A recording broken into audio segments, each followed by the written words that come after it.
If I told you that you could sit down today and eat at the very same table where George Washington once dined, would you believe me? New York City isn't just a city of skyscrapers, and Subway Station sits a living museum, and some of its oldest restaurants are still alive, still serving, and still packed with stories you won't find in any history book. Behind those dimly lit booths and creaky wooden bars are tales of gangsters, revolutionaries, celebrities, and everyday New Yorkers who've kept these places breathing for over a century. So grab your appetite and a bit of curiosity. We're about to take you on a mouth-watering journey through the 15 oldest restaurants in New York City you can still dine at today. And trust me, after this, you'll never look at that pastrami sandwich or mutton chop the same way again. Located in the financial district, Fraunces Tavern is more than just a restaurant. It's one of the most historic landmarks in New York City. Opened in 1762, it played a pivotal role during the American Revolution, serving as a meeting place for George Washington and his officers. It's famously remembered as the site where Washington gave his farewell speech to the Continental Army in 1783. Today, the tavern operates both as a museum and restaurant, allowing visitors to dine while surrounded by artifacts and Revolutionary-era charm. With its candlelit rooms, creaky wooden floors, and colonial decor, dining here is like stepping back in time. Few places offer a meal served with such a direct connection to American history. Tucked away on Spring Street, the Earin Inn is among the oldest continuously operating bars in the city. The building was constructed in 1817 by James Brown, an African-American Revolutionary War veteran, and the place has barely changed since. Originally serving sailors and dock workers, it gained its quirky name after someone painted over part of the neon bar sign, turning it into Ear. Inside, it's full of rustic, charm-exposed beams, vintage photos, and a timeless bar counter. Known for its live jazz, cozy atmosphere, and laid-back crowd, it's the kind of spot where you could imagine rubbing elbows with locals from every era, a true slice of old New York still alive today. When you talk about fine dining in America, it all began at Delmonico's, opened in 1837. This was the first restaurant to offer an a la carte menu, a wine list, and the luxury of private dining rooms. It's credited with inventing iconic dishes like lobster Newburgh, eggs Benedict, and the legendary Delmonico steak. The elegant interior with its marble columns, plush seating, and historical oil paintings makes every meal feel like a trip to the Gilded Age. Frequented by legends like Mark Twain, Charles Dickens, and even Abraham Lincoln, Delmonico's is a place where history and haute cuisine come together like nowhere else in the city. Nestled in the meatpacking district, Old Homestead has been a temple of beef since 1868.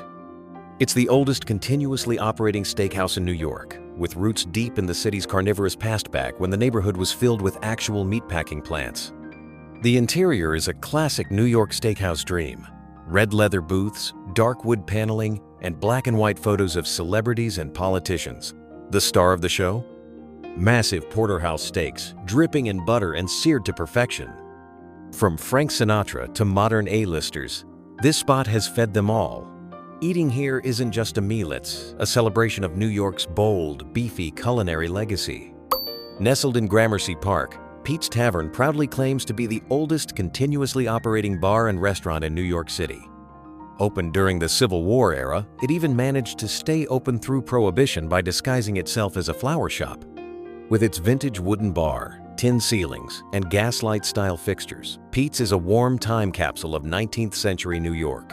Literary buffs love it too.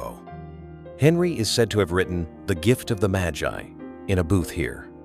Whether you're sipping a beer at the bar or enjoying shepherd's pie at a corner table, Pete's delivers a comforting blend of history, atmosphere, and hearty pub fare that keeps locals coming back generation after generation.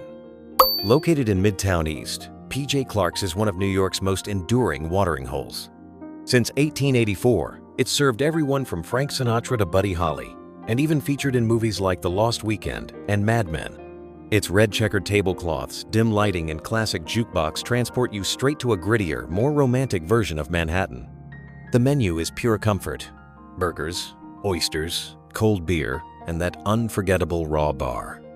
Though the city outside has changed dramatically, stepping into PJ Clark's still feels like you're walking into old New York, where the walls have seen more stories than any history book. Tucked away in the Garment District, Keen's is one of the most legendary steakhouses in America. Established in 1885, it's especially famous for its signature mutton chops, which are as rich in flavor as they are in tradition. But what really sets Keen's apart is its collection of over 50,000 clay pipes hanging from the Salinga tradition started when men weren't allowed to smoke in public and kept their pipes here. Teddy Roosevelt and Babe Ruth were regulars, and their pipes are still on display. The wood-paneled dining rooms, the old-school service, and the jaw-dropping steaks make a visit to Keen's not just dinner, but a step back into New York's golden age of dining. There's no place quite like Katz's Delicatessen. Located on the Lower East Side, it's a culinary institution that's been piling pastrami onto rye since 1888 and doing it better than anyone else. Famous for its role in When Harry Met Sally and its classic New York charm, Katz's isn't just a deli, it's a cultural icon. You don't get table service here, you grab a ticket, wait in line, and watch the sandwich guys hand-carve your meat with theatrical precision.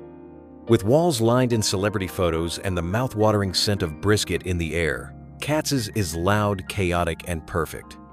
One bite of that pastrami on rye, and you'll understand why it's been beloved for over a century.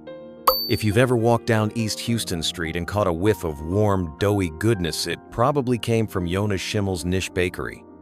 Open since 1890, this humble shop is a relic of the Jewish immigrant wave that helped shape the Lower East Side. Here, niches are king. These soft, potato-filled pastries have barely changed since Yonas started selling them from a pushcart more than 130 years ago. Each bite tastes like history wrapped in dough, simple, hearty, and completely satisfying.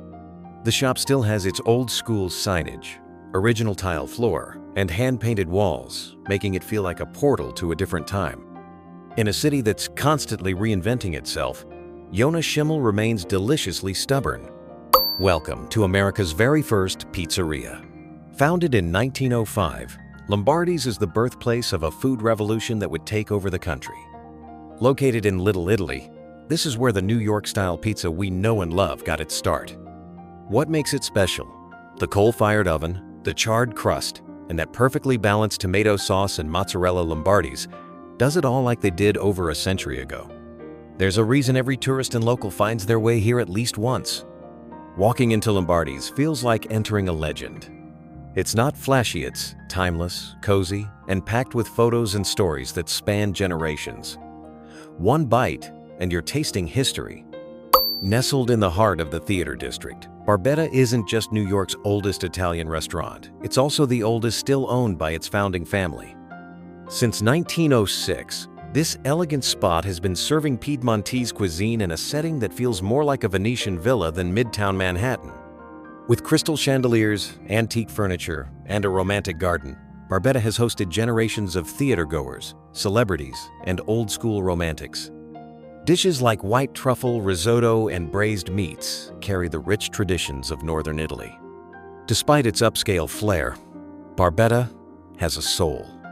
You can feel it in the warmth of the service and the pride in every dish. In a city of constant change, Barbetta whispers a timeless elegance that never fades. Tucked into Greenwich Village, Manetta Tavern has seen everything from literary legends like Hemingway and E. Cummings to today's food-obsessed crowds hungry for their famous Black Label burger. Since 1937, Manetta has blended the vibe of a classic tavern with a menu that punches way above its weight. Dark wood walls, vintage lighting, and cozy booths make you feel like you're dining in a scene from a noir film. It's not just about nostalgia, though Manetta reinvented itself in the 2000s, upgrading the food while keeping the soul intact. Today, it's where past and present meet, proving that some legends never die, they just get better with time. Right in the heart of Chinatown, Namwa Tea Parlor has been a culinary institution since 1920. This was the first dim sum restaurant in the neighborhood, and over a century later, it's still dishing out steamed dumplings, scallion pancakes, and egg tarts to packed tables. Step inside and you'll see a mix of the old and new, retro-checkered floors, photos of celebrities lining the walls, and the comforting clatter of teapots and bamboo steamers. It's the kind of place where families gather every Sunday and locals return for a taste of tradition. Namwa isn't trying to be trendy, it simply is. A place where flavors haven't changed, and neither has the warmth. It's Chinatown history served on a plate. Sammys is not your average steakhouse. Opened in 1975 on the Lower East Side, this wild, unapologetically loud joint became famous for its Eastern European Jewish dishes, like chopped liver, sizzling steaks, and a bottomless pitcher of schmaltz, yes, chicken fat. What made it iconic wasn't just the food, it was the party atmosphere. Think of a bar mitzvah inside a basement restaurant, complete with a live keyboard player belting out Hava Nagila while vodka flowed like water. Laughter, music, and matzo balls were all part of the experience. Though it temporarily closed in 2021, Sammy's legacy lives on and its return is still whispered about with hope. For many New Yorkers, Sammy's was a place where culture, food, and chaos came together perfectly. On a quiet corner of the Upper East Side, J.G. Melon has been grilling up what many claim is the best burger in New York City since 1972. With its signature green checkered tablecloths and framed vintage photos, this no-frills pub has become a local legend. Politicians, celebrities, and neighborhood regulars all squeeze into its booths for the same thing: a perfectly cooked cheeseburger, crispy cottage fries, and an ice-cold beer. It's the kind of place where nothing changes, and that's exactly why people love it. It doesn't try to impress. It doesn't have to. J.G. Melon is comfort, nostalgia, and New York authenticity, all in one greasy, glorious bite. Now that we've traveled through time and tasted history, it's hard not to feel a little hungry and a whole lot nostalgic. From colonial-era taverns to dim sum in Chinatown, these iconic restaurants aren't just places to eat, they're living pieces of New York's soul, each with its own story, its own flavor, and its own place in the city's past. Did any of these surprise you? Maybe you've walked past them for years without realizing the legends they hold behind their doors. Or maybe you've been lucky enough to sit at one of these historic tables, to sip a beer where founding fathers once met, or to tear into a pastrami sandwich that's exactly as it was 50 years ago. If you've ever dined at one of these legendary spots or maybe even worked at one, we'd love to hear your story in the comments. What did you eat? Who were you with? What do you remember most? There's no better way to keep history alive than by sharing the memories tied to it.